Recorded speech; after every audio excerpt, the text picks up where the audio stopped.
The secret to perfect fluffy mashed potatoes that's not gluggy or wet or watery takes a couple little tricks. If you follow these two tricks, I'll show you how to make perfect fluffy delicious mashed potatoes every time. So let's begin. First thing you need to do is to make sure that you cut your potatoes to even sizes, so that you should leave them fairly chunky, like fairly large. You don't need to make them too small. You're better off with big, large potatoes. And the most important rule is to start off with cold water. Do not start with warm water. You need to start with cold tap water. And the trick is to cook the potatoes for a long period of time so it's cooked right through. If you don't cook your potatoes right through, you will have this gluggy texture because the starches hasn't broken down.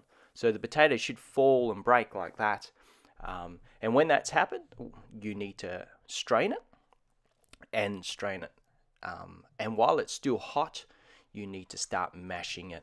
You can't wait for it to cool down. You need to strain it so that way there's enough liquid leached out of it, so that way it's quite dry. If it's a bit wet, it will become gluggy and weird. So what we do is use the same pot that we cook the potatoes in. We add a bit of cream and milk and even butter. The more butter, the better, I think, but it's up to you how you like to do it. Don't use margarine or anything like that. That stuff just doesn't taste very nice. Just use butter, or if you don't want to use butter, you can use a bit more cream or something like that. And then you mash vigorously. You need to smash the hell out of it. You want to whisk it right up and lighten it.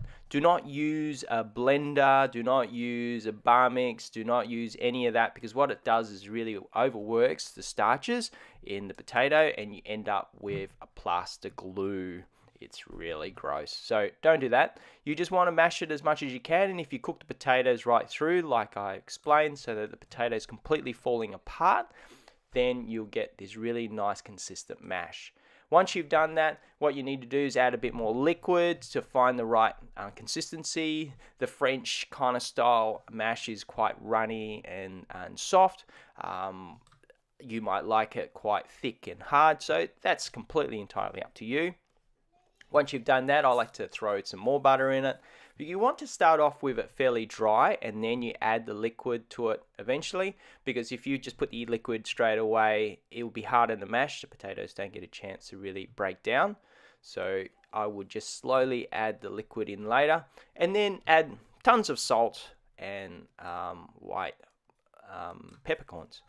And that's it. That's all you need to do. And serve it, and it will give you perfect mash every time. So to recap, all you need to do is to make sure that you cook the potatoes right through. They need to be fairly large, even chunks, and then mash it without blending it, and add your butter and cream. All right, good luck.